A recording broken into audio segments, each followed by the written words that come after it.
just full of shit. It's insane. There's nothing supporting this. This is utterly preposterous to anyone who has ever exercised before. And she sabotages this hope and trust that the viewers give her with a litany of bullshit neuroscience that is not. Dr. Swart is masquerading as a neuroscience expert and making crazy money off the back of business people who cannot dispute the claims that she makes. The Diary of the CEO podcast by Stephen Bartlett is one of the biggest podcasts in the entire world at the moment. It accumulates tens of millions of views every single month and is growing rapidly. With this speed comes a lot of guests, some genuinely brilliant communicators, but also a whole load of charlatans that are speaking so far out of their area of expertise with insane levels of confidence. These are usually in the fields of science, health, and nutrition. Dr. Tara Swart is one such example. Originally a medical doctor and neuroscientist turned business coach, whose podcast with Stephen Bartlett has amassed over 12 million views, and as of the time of this recording is the most watched podcast on Bartlett's entire channel. The level of neuroscience misinformation in Bartlett's podcast with Dr. Tara Swart is honestly staggering. But for the sake of this video, I've pinpointed 5 major areas of misinformation that I'm going to dissect. Welcome to debunking the #1 Diary of the CEO neuroscientist. Did you know there's a really fascinating experiment done on weightlifters? They lifted no weights for 2 weeks. They just sat there and they visualized themselves lifting weights. They had a 13% increase in muscle mass.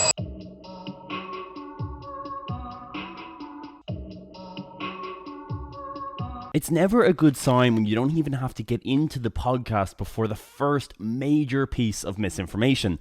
I read Dr. Tara Swart's book called The Source to find the study that she talks about here in this clip. She's making a point about the benefits of visualization during exercise, but she managed to get every single detail wrong, and very wrong. Another example of mind over matter. So this was an experiment done on 2 groups of weightlifters. So one group lifted finger or elbow weights. I think this was a 2-week study. Firstly, it was a 12-week study and not a 2-week study. That's a huge difference. Dr. Swart mentions specifically that the participants in the study were weightlifters when actually they hadn't trained at all. For anyone that's ever exercised, they know the differences in newbie gains between a weightlifter and someone that has never previously exercised. And none of those details are even the most important thing that she got wrong. I think it was about a 40% increase in muscle mass of the targeted muscle group for those weights. Sorry, I must have misheard you there. Did you just say 40% increase in muscle mass in 2 weeks? Let me check. I must have misheard that. I think this was a 2-week study. I think it was about a 40% increase in muscle mass of the targeted muscle group for those weights. Cool. Just wanted to check. I mean, that's totally in line with the gains that I've been seeing in my exercise. So just wanted to double check it. Their counterparts only imagined lifting weights for 2 weeks. They lifted no weights for 2 weeks. They just sat there and they visualized themselves lifting weights. And they had a 13% increase in muscle mass. This is obviously wrong. How can somebody's muscle mass increase by 13% with only visualization? This is utterly preposterous to anyone who has ever exercised before. So if this is wrong, then what was actually in the study? Well, they didn't even measure muscle mass, they measured muscle strength. 2 entirely different measures. But the blame isn't just on Dr. Tara Swart in this one, because it's also edited together very deceptively by Stephen Bartlett's podcast team. In this clip, you can see large bodybuilders lifting barbells, big muscles, big weights. It looks epic and it looks intense, and it really adds a lot of oomph to the point that's being made here. But again, this is not actually what the study was about at all. It was about elbow and finger flexion. Way less exciting and way less cool. To give Dr. Swart a grain of credit, which I will not give her for the rest of the video, she did mention these body parts, and Bartlett's team decided to edit it this way anyway. A thing that they are really known for doing in this sensationalist, extremist podcast climate. But hey, why be in any way truthful? It's only science, and details don't really matter. Muscle group, amount of participants, time of trial, actual thing that's being measured, these are minor details, and none of them really matter. What matters is views. And goddamn, is that a well-paced intro that clearly hooked and enticed millions of viewers. It's just a shame that it's full of shite.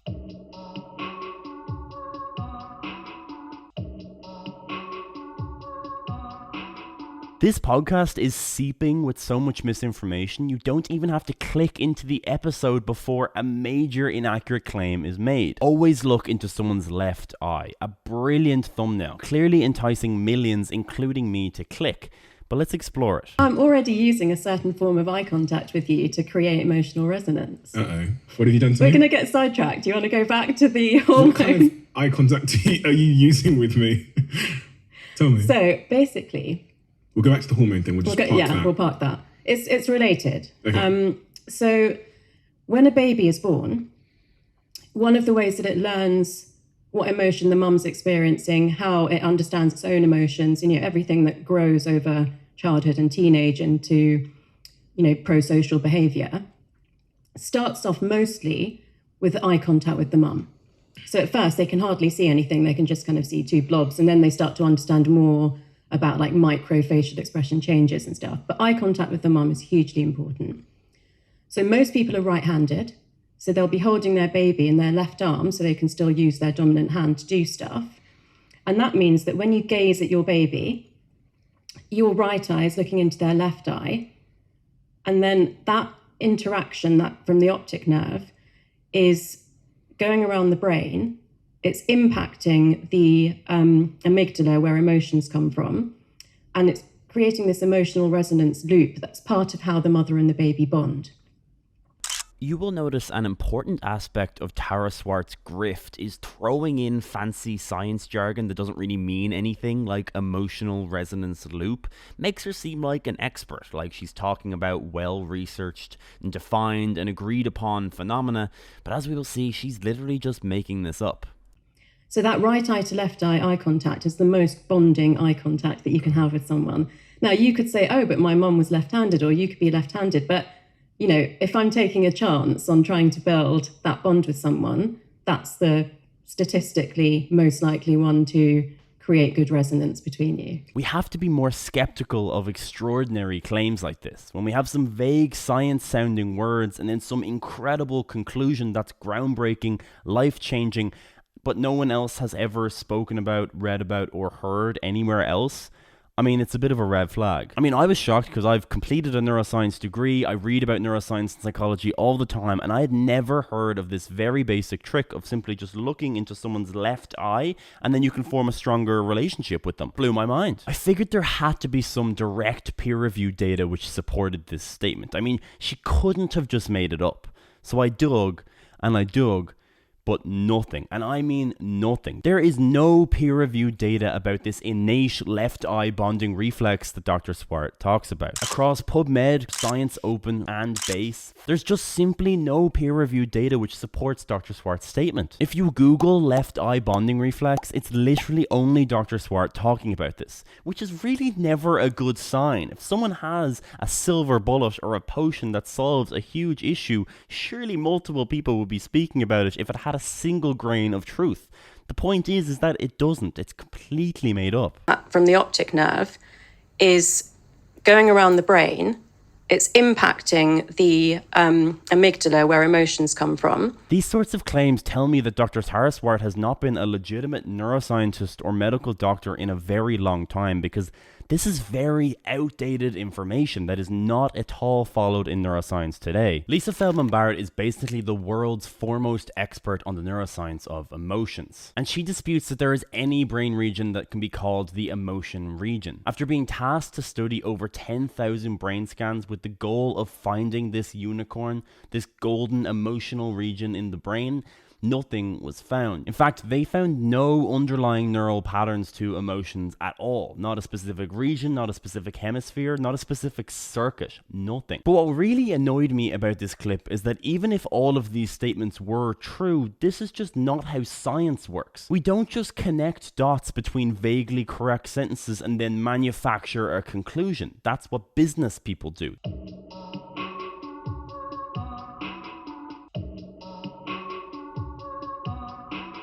So we believe that that wisdom gets pushed from the outer cortex into the limbic system, which is the emotional system of the brain, into the brainstem, into the spinal cord, and into the gut neurons. Once again, Dr. Swart, talking about the emotional region of the brain being the limbic system, tells me she's really not up to date with current emotion research. But again, without any hesitation and with incredible levels of confidence, she makes the claim that memories originally stored in the brain are pushed down into the gut as we consolidate them further. Once again, this is a claim not supported by any direct peer-reviewed evidence, but also current memory engram research directly disproves it. Engrams are the word that neuroscientists use to describe the collections of neurons that store a memory in the brain. The memory itself is stored in the physical connections of these neurons working together, called an assembly. Salient memories like your first day of school are stored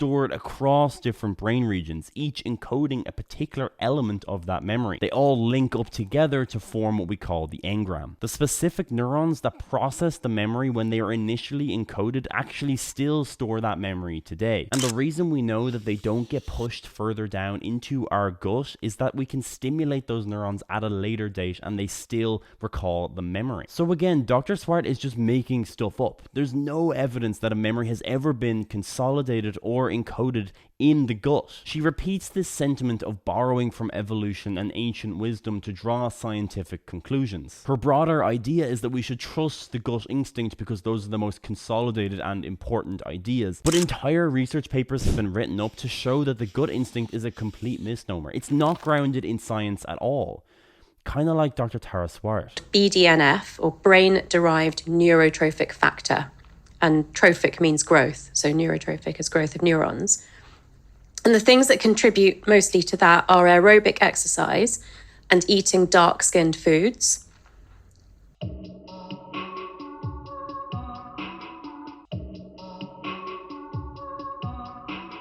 I mean, Bartlett's reaction here just paints the entire picture. But I just don't understand how he doesn't push back more on claims like these, when this is clearly bonkers. To reiterate, Dr. Swart says that there are two things that we can do to best trigger neurogenesis in the brain. This is the birth, growth, and subsequent wiring of neurons in the brain. It's generally considered to be a good thing for learning and overall brain health. She starts off fine. She says aerobic exercise is the best thing we can do, and I have no disagreements there. She then says that the second most important thing we can do is to eat dark-skinned foods. It's just simply a clickbait sensationalist claim that she's using to drive attention and views. Here's the reaction of an actual neuroscientist when I told him this. One of the claims that she made was that there's two things that we can do to improve neuroplasticity in the brain, two of the most important, and one of them is aerobic exercise. Fine, great, I'd say that's number one. The second one is eating dark-skinned fruits. And I just immediately paused the video and was like, did I just hallucinate? And I couldn't believe it. I was like, this is crazy. This is insane misinformation. It doesn't even sound correct, doesn't even sound accurate. The podcast host. Yeah, the thing that just, like, any normal person listening to that, a normal reaction would be, what the hell are you talking about? How could that possibly be true? Yeah. It doesn't even sound believable. Okay. The reason this is truly insane is that Dr. Swart is claiming that eating dark-skinned foods is more important than living a stress-reduced life, than sleeping well, than having a big social network. These are quite obviously not true. Again, as with most of Dr. Swart's claims, there is some vagary of scientific correctness in it. It's true that polyphenol extracts that contain anthocyanins have been shown to have some neuroprotective effects, but these are in aged rodent models. It's in mice, it's not in humans. Anthocyanins are also being used as a neuroprotective agent in the cases of neurodegeneration, but these are in much, much higher doses than you would get eating dark-skinned foods, even if you did it all day long. These studies are also all in aged models, and there's a reason for this. It takes many years for this mitochondrial byproduct to build up and cause real damage. This is not a huge problem for younger people. That's why this sweeping general statement is just full of shit. It's insane. There's nothing supporting this. Dr. Swart is masquerading as a neuroscience expert and making crazy money off the back of business people who cannot dispute the claims that she makes. The theme that's come through quite strongly is related to creativity, which was kind of mentioned, but that doing things like humming and chanting are actually like really beneficial. And they've obviously been around forever, and we don't really know why people did them in the first place. But in terms of expressing creativity,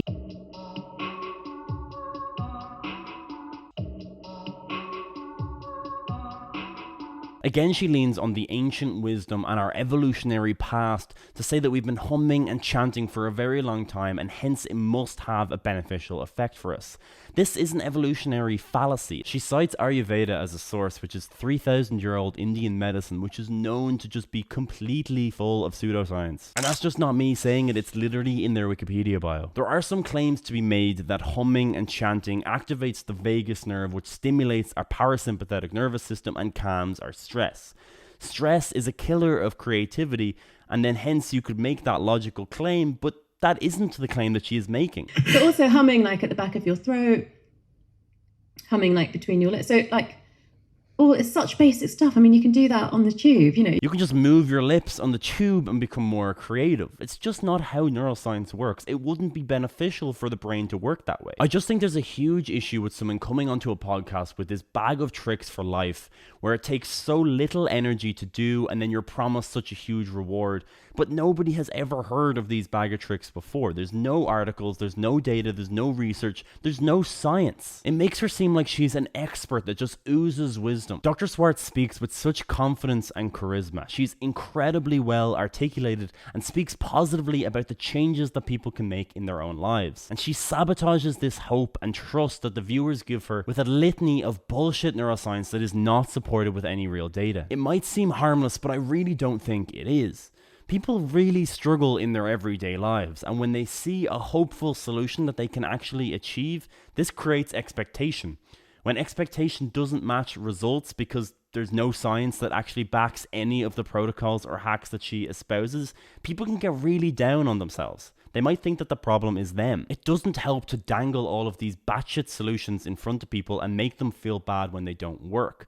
They can't see that it's snake oil from top to bottom, and they'll always blame themselves for them not achieving them results. It also casts a large negative shadow on all of the brilliant scientists that are teasing apart the intricacies of the universe. People are becoming disillusioned with science of a whole because of a loud minority of people making extremist, sensationalist claims that is not backed by evidence. Thank you so much for watching. Check out the Giant Shoulder Neuroscience podcast to learn from the actual best neuroscientists in the world.